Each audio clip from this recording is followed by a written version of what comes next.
C'est assez dégueulasse à votre goût. Oui, ça a l'air parfait.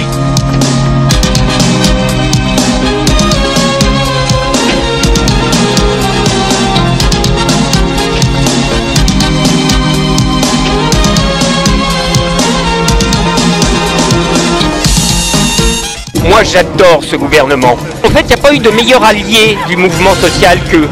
C'est le bingo de la loose. Toutes les conneries à faire, ils les ont faites méthodiquement, les unes après les autres. Et là aujourd'hui, le 49.3 c'est l'apothéose.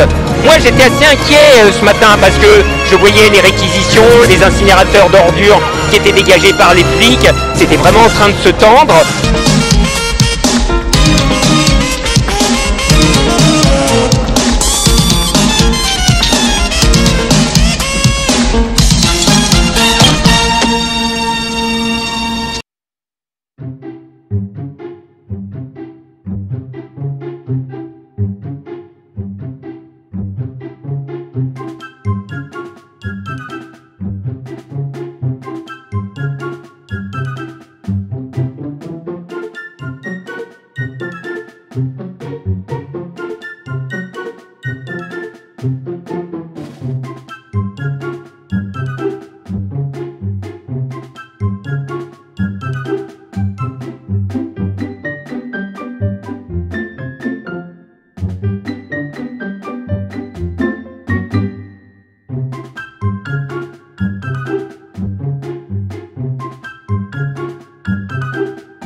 L'alcool à brûler sur le barbecue, c'est formidable.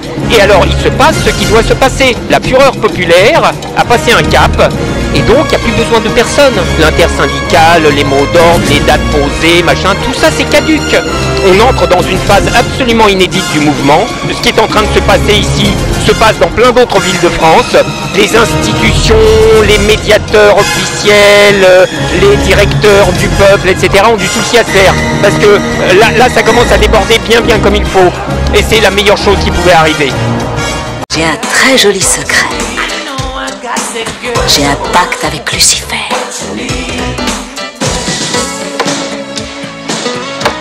C'est ça le problème, mes chéris. Rien à faire, les mecs valent que dalle au plus bas. T'as des mecs qui paient 1 heure et au bout d'un quart d'heure, ça gicle. Un mec, faut que ça me fasse un chrono plein pot et moi je décolle.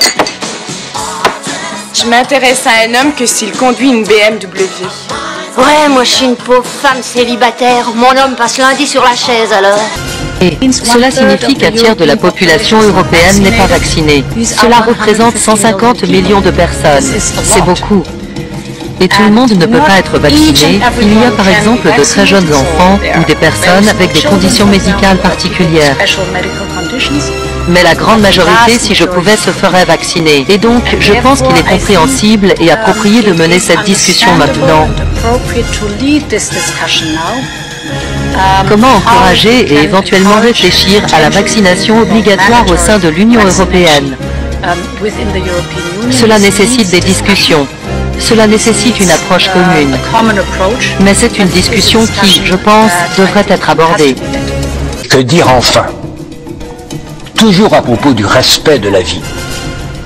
De ceux qui n'hésitent pas à utiliser toute une population comme des souris ou des cochons d'Inde pour tester des produits pharmaceutiques en cours d'essai, qui méprisent les personnes âgées en leur réservant des EHPAD allant du meilleur au pire, avec un personnel qui va de l'admirable à l'abominable.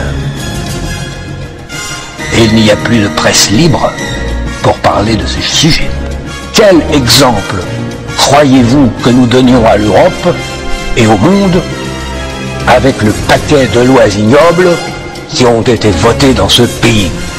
Le livre de l'Ecclésiaste écrit « Malheur à la ville dont le prince est un enfant ». Il est légitime d'en tirer une maxime semblable. Malheur au pays dirigé par des chefs qui ne l'aiment pas. car ils sont alors comme des enfants rebelles, s'affranchissant de parents qu'ils détestent. Ils ne peuvent être qu'instables et trouver un plaisir mauvais qu'en déconstruisant, surtout si pareille œuvre est lucrative.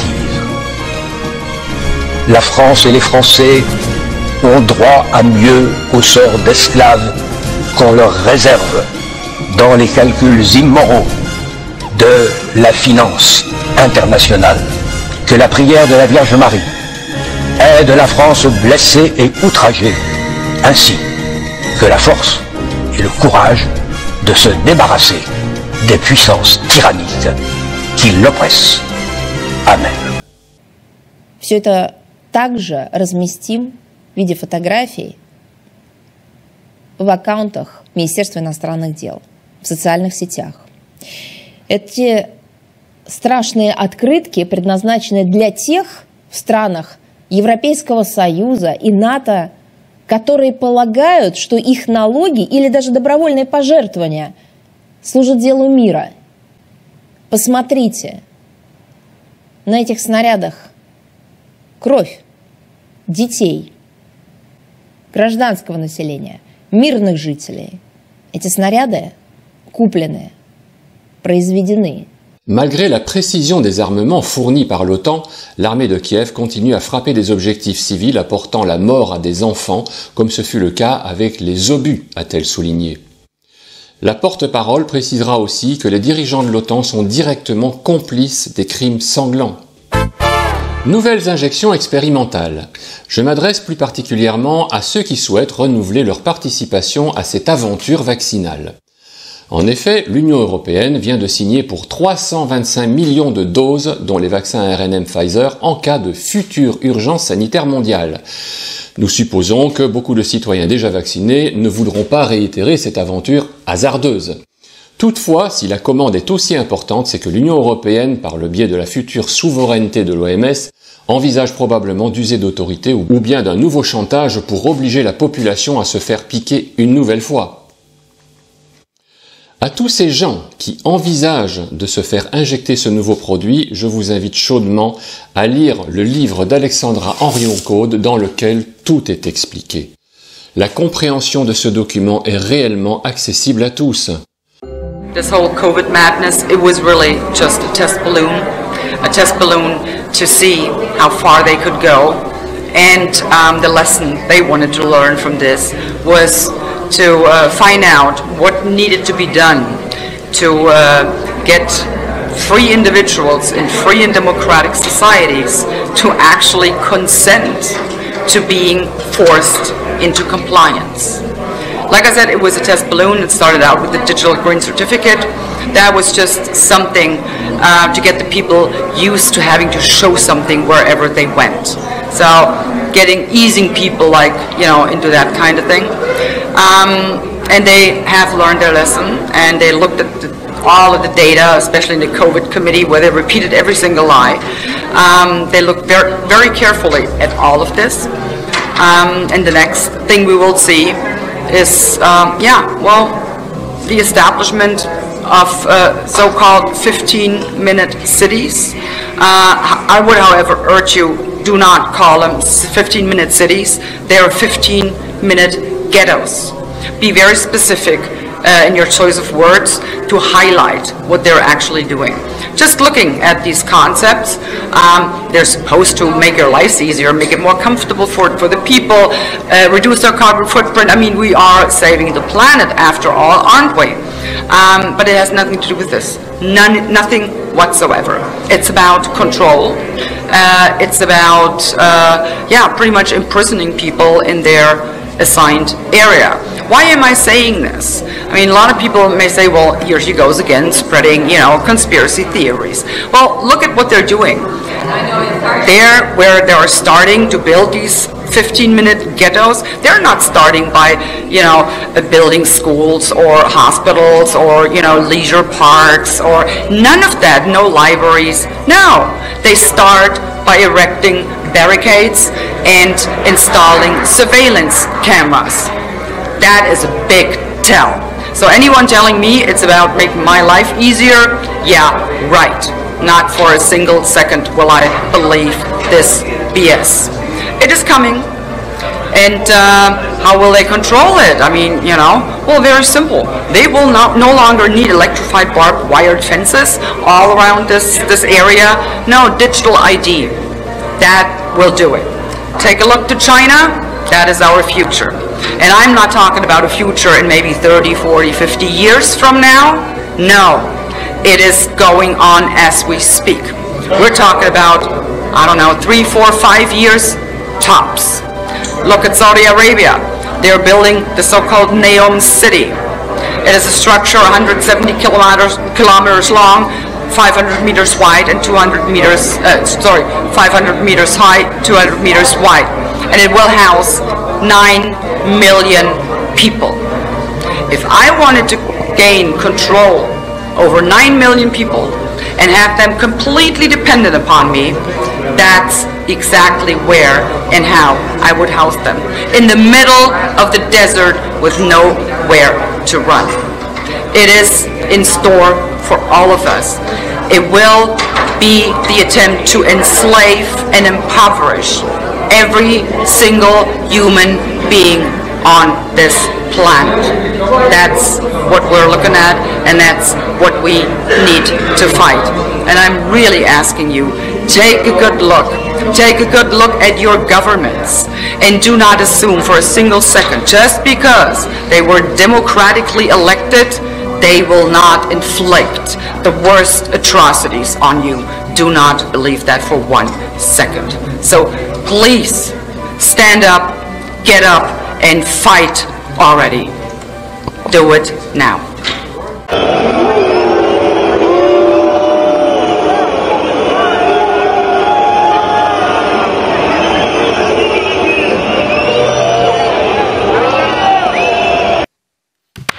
Emmanuel Macron sifflé, je pense que sincèrement, je donne rarement mon avis, parce que c'est pas mon rôle, c'est pas ma mission, mais je trouve que dans un événement aussi important, je trouve qu'il est fort dommageable. On aime ou on n'aime pas Emmanuel Macron, mais à mon avis, on doit respecter la fonction du président, et puis en plus, c'était quand même la Coupe du Monde qui se passe en France, quoi. Je pense que ça n'a pas sa place. Mais ça, c'est mon avis personnel. Tour de table, rapidement. Sportif exceptionnel. Derrière cela se joue l'image de la France, se jouent également les valeurs du sport, qui est des valeurs de l'union, où on doit évidemment supplanter toutes les petites querelles politiciennes ou toutes les petites querelles qui sont normales dans une démocratie. Moi, je trouve que ces sifflements ont fait honte à la France, ont fait honte à l'équipe de France, et c'est du même acabit que ceux qui sifflent le président de la République lors du 14 juillet. Dans une démocratie saine, il doit y avoir des moments où on doit se retrouver, et les désaccords, on doit les mettre au placard. Donc oui, moi, ça m'a choqué. J'ai interpellé notre Première ministre à ce sujet-là sur Twitter, parce que ce qu'il faut que les auditeurs sachent, c'est que ces hauts fonctionnaires issus de grands corps d'État, comme Madame Borne par exemple, ou de nombreux hauts fonctionnaires des cabinets ministériels ou de la haute fonction publique, bénéficient de privilèges tout à fait particuliers que la population ne connaît pas au regard de leur retraite. C'est-à-dire que ces gens commencent à travailler vers 23, 24, 25 ans, mais ils sont considérés au regard de la retraite avoir commencé à travailler vers 19, 20 ans. C'est-à-dire qu'ils bénéficient de ce qu'aujourd'hui on appelle les carrières longues. Ce qui est un scandale au regard en fait d'une carrière qui correspond normalement à ce que fait un bac plus 4 ou un bac plus 5. C'est un régime tout à fait spécial. Et là, on voit que ce qui est tragique dans notre pays, c'est qu'on a une haute fonction publique, donc des hauts fonctionnaires qui ont le pouvoir, qui décident de lois, qui décident de réformes, qui ne s'appliquent pas à eux-mêmes. Donc c'est tout à fait choquant, c'est tout à fait scandaleux. Vous, pardonnez-moi, vous évoquiez à l'instant le secteur pétrolier, est-ce que c'est pas aussi le prix à payer? On parle de 3 mois seulement pour le moment, le prix à payer pour se donner une chance, aux Européens de se faire entendre.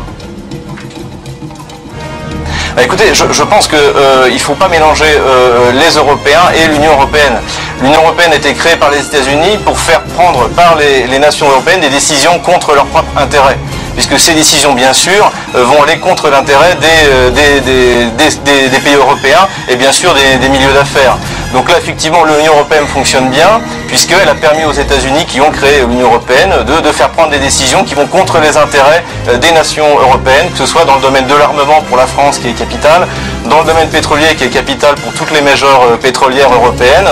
Et même, il faut voir une chose, c'est qu'appauvrir la Russie, c'est extrêmement nuisible pour l'économie européenne, puisque l'Union européenne, enfin les Européens en général, ont besoin d'une Russie riche qui puisse leur acheter des produits manufacturés, et notamment en Allemagne, et notamment en France et en Italie.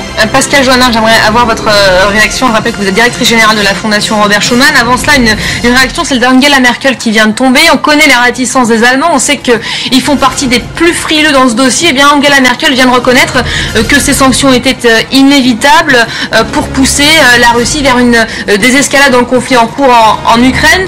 Ce que vient de dire Xavier Moreau, je vous ai vu sourire. Oui, parce que je trouve une certaine candeur dans ces gens qui font des affaires et qui font des affaires sans se poser des questions. Je pense que si M. Moreau avait sa femme et son fils qui étaient morts dans l'accident, il serait certainement plus réceptif aux sanctions, parce que les sanctions, elles ne sont pas simplement une volonté de sanctionner de la part de l'Union européenne, qui n'a pas été créée par les États-Unis. Elles ont été créées par 6 pays fondateurs. Je peux vous citer le nom de Robert Schuman, Konrad Adenauer. Pour moi, ils ne sont pas américains, d'une part. Et d'autre part, c'est bien parce qu'en effet, il y a de la part de la Russie une terrible mauvaise foi. Alors on peut faire des affaires.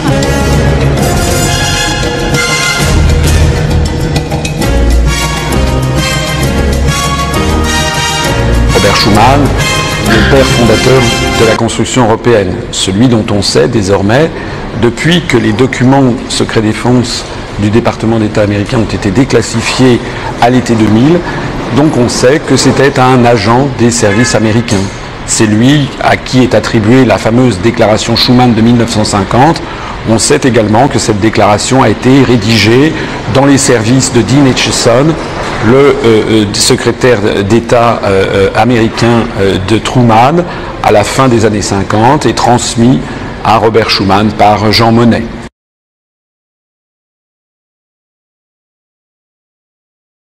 Walter Hallstein a été le premier président de la Commission européenne de 1958 à 1967.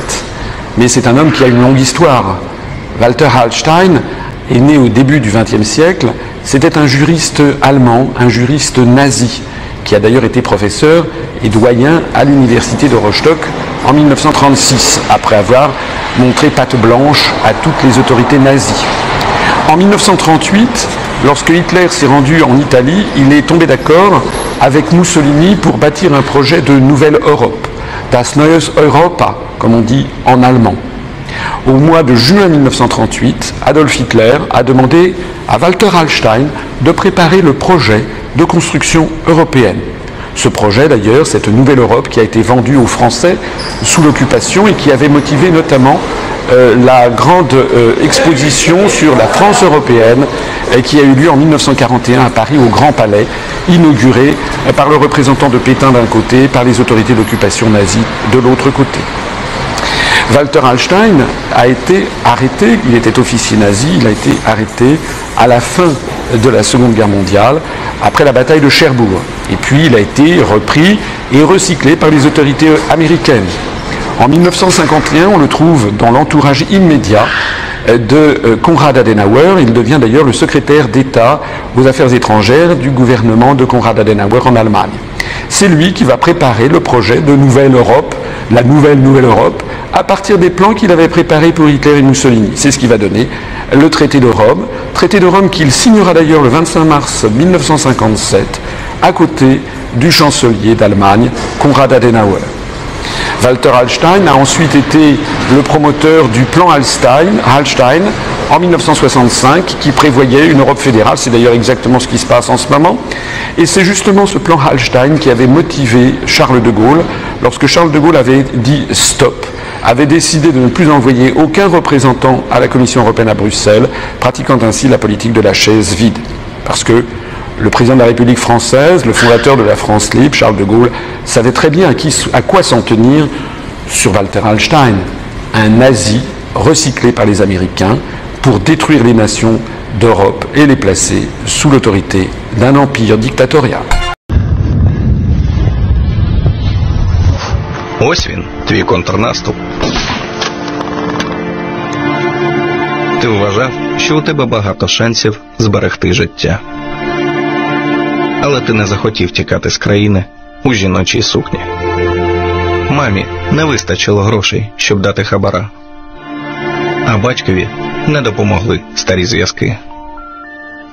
Ти намагався сховатися, але їм треба м'ясо. Бо леопарди їм жаль. І своїх дітей їм жаль. А тебе – ні.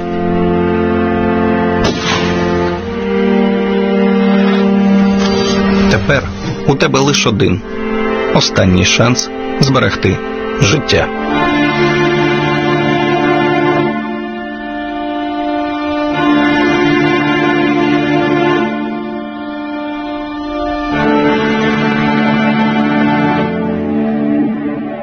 Le bilan est dramatique et il s'alourdit d'heure en heure. Il y a à ce stade au moins 820 morts. Ludovic Deslandes, Isabelle Heusen. Des sirènes d'ambulance et partout dans la ville, des bâtiments effondrés, des voitures ensevelies sous les gravats. Un tremblement de terre vient de secouer Marrakech en pleine nuit. Tout bougeait dans la maison. Nous ne savions pas ce qui se passait. Ma mère m'a dit, c'est un tremblement de terre. J'ai dit non, c'est pas possible. Après, on a quitté la maison. J'étais endormi. La première fois que j'ai senti un mouvement dans le lit, je n'y croyais pas. La deuxième fois, j'étais sûr que c'était un tremblement de terre. Et cela s'est répété 3 fois. Dieu merci, nous sommes vivants. Quitter les maisons pour se réfugier dans la rue. C'est ce que font de nombreux habitants. Ils ne savent pas ce que leur réserve ce tremblement de terre de magnitude 7, le plus puissant séisme jamais vécu par leur pays. On a senti la force et l'intensité de ce tremblement dans notre immeuble, presque 3 fois. Les gens sont sortis dans la rue, c'était la panique totale. Et il y a des familles qui dorment encore dehors, car nous avons eu très peur de la force de ce tremblement, comme si c'était un train qui passe à proximité de nos maisons. Marrakech, haut lieu touristique, n'est pas la seule ville touchée par le séisme. L'épicentre de ce tremblement de terre, c'est ici, à Iguil, à une 60aine de kilomètres de Marrakech. Autre ville particulièrement touchée, Chichaoua, où les blessés arrivent en nombre à l'hôpital. Quand j'ai entendu le tremblement de terre, j'ai couru dehors et un morceau de pierre m'est tombé sur la tête. Le nombre de victimes ne cesse d'augmenter d'heure en heure. Pour l'instant, on parle de 820 morts et de plus de 300 blessés. Et vous l'avez entendu, l'épicentre du séisme se trouve au sud-ouest de Marrakech. Dans les montagnes, certains villages ont été durement touchés. On a pu joindre notre correspondant sur place, Sédic Kalfi. Il s'est rendu ce matin au village de Moulay Brahim. Il nous décrit la situation sur place. La terre a tremblé cette nuit à Marrakech, dans le Haut Atlas, à quelques kilomètres de la ville ocre. Rares sont les villages qui tiennent encore debout, rares sont les villages qui ont été épargnés par ce séisme de magnitude 7 sur l'échelle de Richter. Les villages situés entre Moulay Ibrahim et Taloudat sont sinistrés, selon les témoignages que nous avons pu obtenir ce matin très tôt. Les villages d'Asni ou encore Wilgan sont quasiment entièrement détruits.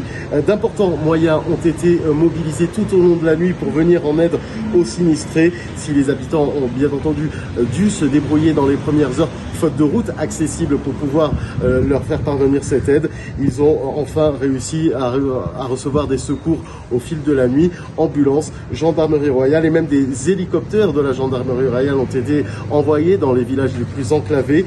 Nous avons ce matin pu rejoindre non sans mal le village de Moulay Ibrahim qui est lui-même sinistré. C'est une ambiance de chaos, de désolation dans ce village et de fuite des villageois qui descendent vers la ville et qui ne veulent pas rester dans la montagne. Entre maisons effondrées, on retrouve dans les rues des cadavres entreposés sous des couvertures avec leurs proches à leur côté qui espèrent les enterrer au plus vite. À Marrakech, beaucoup ont dormi dans la rue cette nuit et beaucoup comptent encore y rester de peur de nouvelles répliques et de peur de rentrer chez eux. Voilà pour la situation dramatique sur place. Et vous le savez, il y a en Belgique une importante communauté marocaine. Depuis ce matin, ils sont donc nombreux à scruter les informations en provenance du Maroc. Bonjour Corentin Laurent, vous êtes allé ce matin à la rencontre de cette communauté belgo-marocaine. Oui, tout à fait, Laurent. Oui, tout à fait, Laurent. Ici, on se trouve dans les rues d'Anderlecht. Ce matin, on s'est baladé aux alentours du marché des abattoirs, fréquenté par pas mal de belgo-marocains ici à Bruxelles. Et certains d'entre eux l'ont appris en venant acheter leurs légumes ce matin sur le marché. Et bien, la réaction, c'est du choc, de la tristesse pour ce qui est arrivé la nuit dernière au Maroc. Puis dans les cafés aux alentours du marché, eh bien, sur les terrasses, tout le monde est rivé sur son smartphone, rivé sur les réseaux sociaux à la recherche d'informations sur ce qui est arrivé aux personnes là-bas, leurs compatriotes là-bas. La plupart des personnes que l'on a rencontrées nous disent venir du nord du Maroc, plutôt de Casablanca ou de Rabat. C'est loin de l'impact du séisme. Ils n'ont donc pas de famille à Marrakech ou dans la zone d'impact du séisme, mais ils se disent tout de même concernés par ce qui est arrivé à leurs compatriotes et même prêts à se montrer solidaires. C'est le cas de ce boucher que l'on a rencontré ce matin. Comme vous savez, donc hier, il y avait un tremblement de terre au Maroc. Comme je suis marocain, c'est un peu triste pour nous.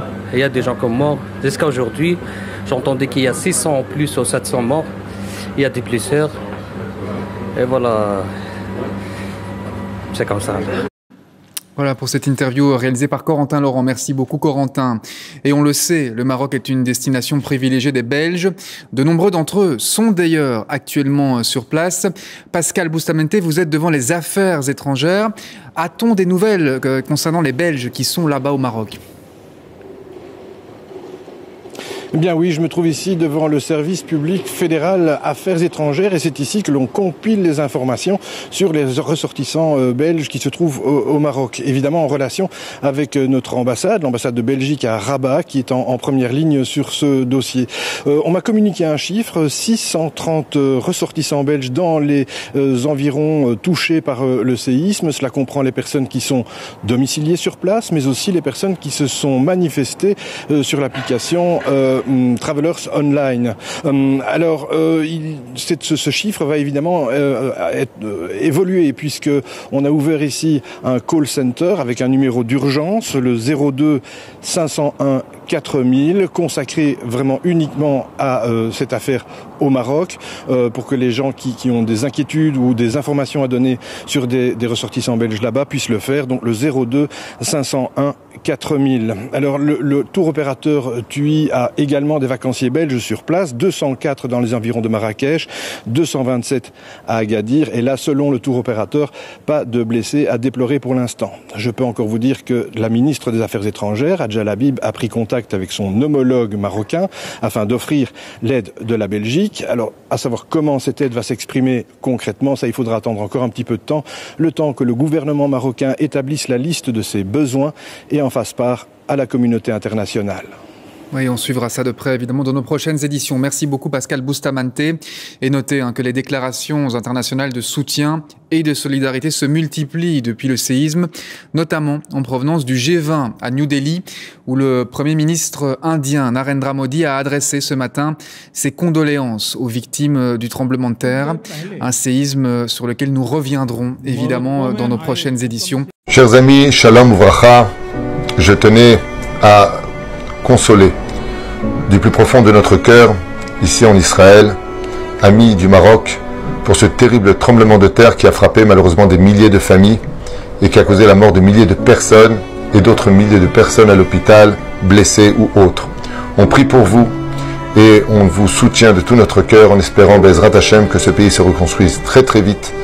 Vous qui avez marqué l'histoire de notre peuple à travers tous les chachamim qui sont sortis de là-bas, tous ceux qui vous accompagnent jusqu'à aujourd'hui, Bezrat Hashem, que Dieu bénisse le roi du Maroc et qu'on continue à être amis pour de longues dates, Bezrat Hashem, et que ce tremblement ne soit qu'une virgule de l'histoire pour laquelle vous vous reconstruirez encore plus fort, Bezrat.